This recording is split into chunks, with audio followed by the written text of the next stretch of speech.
Hello दोस्तों, आपका स्वागत है मेरे यूट्यूब चैनल में। आज का जो पीजीटी को लेकर एक बहुत ही इंपॉर्टेंट इन्फॉर्मेशन देने जा रहा हूं।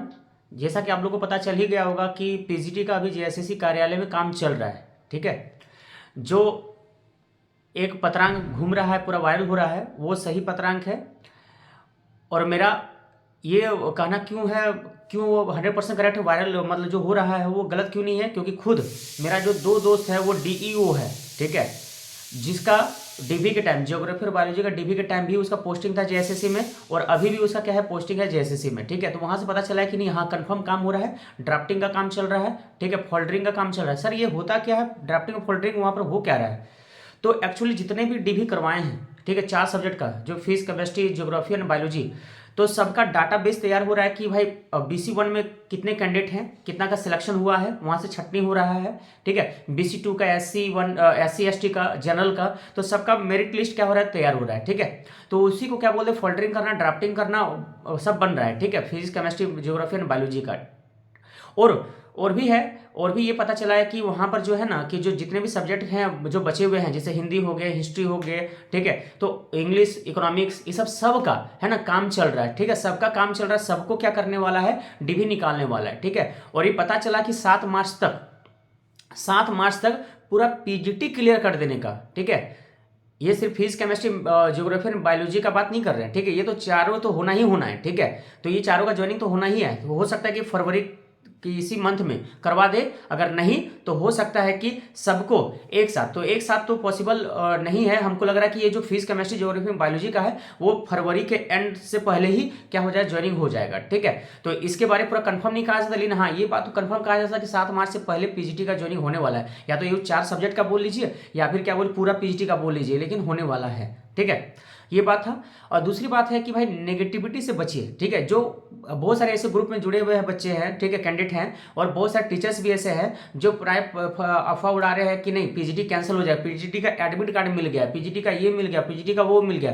तो बात एक बार याद रखिएगा, पीजीटी का कुछ भी नहीं मिला है। और मान लीजिए कुछ मिलता है ना, ठीक है, मान लीजिए पीजीटी का क्या मिलेगा, एडमिट कार्ड मिलेगा, ब्लैंक चेक मिलेगा, जो जिस तरह सीजीएल में है। तो अगर मान लीजिए उस तरह मिलता है, तो जो पॉसिबल नहीं है, अभी तक ये मामला नहीं आया, झूठे हवा उड़ा दिया गया है। ठीक है, अगर मान लीजिए मिल भी जाता है, तो वैसे ही कैंडिडेट को पकड़ा जाएगा, और उसका कैंडिडेचर जो है, उसका जो उसको रद्द कर दिया जाएगा, और उसको पीजीटी से बाहर कर दिया जाएगा। बाकी दूसरे पर कोई प्रभाव पड़ने वाला नहीं है। अगर प्रश्न पत्र लीक का मामला अगर होता, अगर क्वेश्चन वायरल होने का मामला होता, तो ये कह सकता था सब लोग कि आप सबको रद्द कीजिए, क्योंकि वायरल है क्वेश्चन, तो सब पीजीटी को लेके चाहिए। ठीक है, जैसा कि सीजीएल में हुआ, आंदोलन के, देखिए आंदोलन के पहले भी सिर्फ पेपर 3 को सीजीएल का रद्द किया गया था, बाकी 1 2 को रद्द नहीं किया था। जब प्रेशर बनाया गया स्टूडेंट के द्वारा और कोचिंग वाले के द्वारा, तब जाके क्या हुआ, तीनों पेपर क्या हो गया, मेरा आपका सीजीएल का लीक हो गया, मतलब रद्द कर दिया गया। लेकिन पीजीटी में ऐसा कुछ कांड नहीं हुआ है। ठीक है, अगर मान लीजिए कुछ सेटिंग हुआ भी होगा, तो कोई मामला बाहर में नहीं था, बाहर में नहीं आया था, कोई प्रूफ नहीं आया था। ठीक है, अब चूंकि आधा पार हो चुका है डीबी, और बाकी डीबी होने वाला है, और पीजीटी का प्रोसेस होने वाला है, तो ऐसे में कुछ होने वाला नहीं है, रद्द नहीं होगा। कुछ कोचिंग वाले ऐसे भी हैं, या फिर कोई कैंडिडेट ऐसे भी है जो रद्द करवाना चाहता है। क्यों? क्योंकि उसको दोबारा मौका चाहिए। खुद टीचर्स जो कोचिंग चलाते हैं, जो कोर्स बेचे हैं, वो खुद निकाल नहीं पाए हैं। ठीक है, एग्जाम को। ठीक है, अगर मतलब कोचिंग चलाना सबसे बड़ी बात नहीं होता है, या फिर कोई टीचर है, या फिर कोई कैंडिडेट है, वो बड़ी बात नहीं होता। देखिए बहुत सारे बच्चे बोल रहे हैं कि वायरल क्यों हो गया, क्यों हो गया, मतलब इतना ज़्यादा जो है मामला, ये वायरल क्यों जाके रद्द करवाने का। ठीक, कटअप्स हाई क्यों गया, कटअप्स हाई क्यों गया, ये भी बात समझ लीजिए। कटअप्स हाई जाने का भी रीज़न है। चलिए, जो सेटिंग करने वाला कितना सीट बेचा होगा, 100 में से मान लीजिए 20 बेचा गया होगा, तो उसमें चलिए कटअप्स गया होगा, तो वो टॉप 20 का ही ना बात कर सकते कटअप हाई का। तो 20 कैंडिडेट का अगर हाईएस्ट 20 में से ही वो कटअप मान लीजिए 148, 140, 145 होगा, 20 के बाद कितना होगा, 120, 115, 110, 122, 130, इस तरह होगा, 110 तक होगा। ठीक है, तो एक बात समझिए, ठीक है, कटअप्स हाई जाने का भी रीजन ये था, क्योंकि यहां पर जो कटअप्स हाई गया, उसका पहला कारण है जो प्रश्न पत्र का जो एवरेज, जो मतलब वेटेज बोल सकते हैं, जो लेवल बोल सकते हैं, वो एवरेज के करीब था। ठीक है, मात्र 10-15 क्वेश्चन ही ऐसा था जो एक्स्ट्रा ऑर्डिनरी था। ठीक है, बाकी सब एवरेज था, तो कटअप्स जाना बनता है। और यहाँ पर कोई नौसिखिया बच्चा नहीं बैठा एग्जाम देने के लिए, टीचर बैठे हैं, टीचर। ठीक है, वो भी टीचर जो तुम्हारा मतलब बहुत साल 10 सालों से पढ़ा रहे हैं। खुद मैं पढ़ा रहा हूँ 10-15 साल से, 12 साल मेरा होने को है 11-12 पढ़ाने को, और बीएससी को लेकर। ठीक है, तो हम पढ़ा रहे हैं, ठीक है, और भी टीचर्स पढ़ा रहे हैं, तो उन लोग बैठे हुए हैं, तो उन लोग के लिए क्या होगा, आराम से बात होगा। ठीक है। हाँ, कुछ ऐसे भी टीचर है जो नहीं निकाल पाए हैं, या फिर कोई कैंडिडेट ऐसे नहीं निकाल पाए भाई, तो ऐसा होता है। देखिए एग्जाम है, एग्जाम में गलती सबसे होता है, हमसे भी खुद 5-7 गलती ऐसे ही हुआ, जो हम पूरा रेगुलरली 11-12 बीएससी में पढ़ाते हैं, जो जाके वो गलत मार्क के आए हैं, ठीक है। तो ऐसा होता है। दूसरी बात क्या होता है, बहुत सारे टीचर्स ऐसे भी है जो पढ़ा रहे हैं वो, लेकिन वो 9-10 पढ़ाते हैं, ठीक है, और समय तैयारी करने को नहीं मिला, कहीं कोचिंग पढ़ाते और मतलब तैयारी करने में बहुत दिक्कत होता है, ठीक है, कहीं टाइम मैनेजमेंट नहीं हो पाता, तो उसके कारण से भी है। तो 10-15 नंबर का कम अगर आ रहा है किसी दूसरे कंपेरिजन में, ठीक है, तो ऐसा आप ये नहीं बोल सकते हैं कि भाई मतलब एग्जाम को रद्द ही कर दे, ठीक है। भाई जिसका जो बना सो बना, ठीक है, जो बना पाया। किसी का ऐसा भी है तुक्का भी लग गया, 10-15 तुक्का भी लग गया होगा, तो जो कटअप्स को हाई बढ़ा दिया।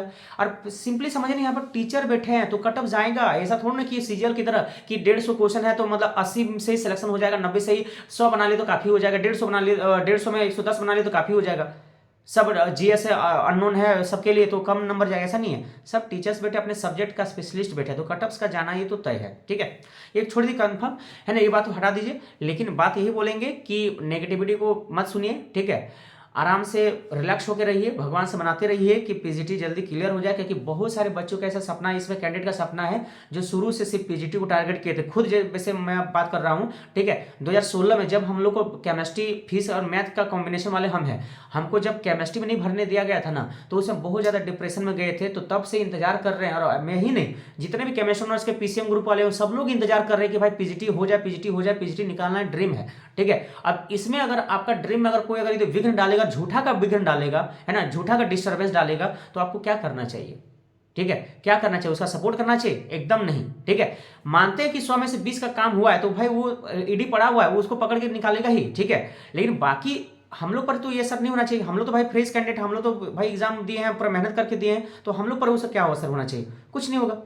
टेंशन मत लीजिए, सरकार प्रेशर में है और सरकार के पास एकदम कोई रीजन नहीं है पीजीटी को जबरदस्त ज्वाइनिंग कराएगा। इसका भी कारण है, रघुवर सरकार का याद होगा तो उसने 2016 का जो वैकेंसी था हाई स्कूल का, वो जबरदस्ती ज्वाइन करा दिया था। बहुत मामला फंसा था, सोनी कुमारी का केस का मामला फंसा था, लेकिन वो जानते थे, ठीक है, कि अगर ज्वाइन एक बार यदि करा दिए, ठीक है भाई, तो और हटने वाला नहीं है, सुप्रीम कोर्ट भी हटा नहीं पाएगा, ठीक है। तो इस कारण से मनाते रहिए। और हाँ, अगर कुछ प्लान किया 19 तारीख को जाने का, तो सब लोग को बोलेंगे, रिक्वेस्ट करेंगे कि भाई जाइए, है ना, और थोड़ा प्रेशर बनाइए, ताकि क्या होगा, जल्दी से जल्दी काम हो जाए, स्लो ना करे, कहीं सरकार है सुस्त कर सकता है, ठीक है। इसलिए 19 तारीख में अगर है तो जितना भी पॉसिबल कैंडिडेट है जाइए, जेएसएससी के पास जाइए, अब जहां मंत्री के पास जो प्लान बना है जाइए, और आराम से अपना रिक्वेस्ट रखिए कि सर प्लीज जल्दी से जल्दी क्लियर कर दिए पीजीटी को। देखिएगा, लेकिन वहां पर भी देखिएगा भीड़ जो जाएगा, ठीक है, तो उसमें देखिए कोई आंदोलन ना हो जाए इस प्रकार का कि जो मतलब क्या बोलते विकराल रूप ले ले, जिस प्रकार सीरियल में हुआ था, कोई उदंड वाला बच्चा पहुंच जाए और मामला को और भड़का दे, ठीक है। इसलिए ऐसा काम होने नहीं दीजिएगा, पूरा संभल के, है ना। और सरकार भी अभी प्रेशर में है, वो करेंगे ही काम, है ना। पीजीटी का उसका प्रायोरिटी है ना, पीजीटी को क्लियर करने वाले, क्योंकि उसके पास कोई ऑप्शन नहीं है, क्योंकि सरकार का जो सीजीएल वाला जो पेपर गया है ना, ठीक है, तो सरकार का नाम थोड़ा तो बदनाम हुआ है, तो वो बदनामी से हटने के लिए पीजीटी क्लियर करेंगे, और इसी मौके का फायदा हम लोग को उठाना है ना। और पीजीटी को क्लियर करवाने के लिए जितना बन सके हर विधायक मंत्री से मिलिए, है ना, और उसका सपोर्ट लीजिए और पीजीटी को क्लियर करवाइए। और जहां तक उम्मीद है 7 मार्च से पहले 7 मार्च तक पीजीटी क्लियर होगा, ये पूरा भरोसा है, पूरा आशा है। बस भगवान से आप लोग प्रेयर करते रहिए, ठीक है। लेकिन जाते जाते चैनल को सब्सक्राइब जरूर कीजिएगा। आप लोग ऐसे चैनल को सब्सक्राइब करके रखते हैं जो नेगेटिविटी फैलाता है, वो लोग को अनसब्सक्राइब कीजिए, और मेरा जो चैनल है उसको सब्सक्राइब कीजिए। मिलते हैं नेक्स्ट वीडियो में, तब तक के लिए बाय।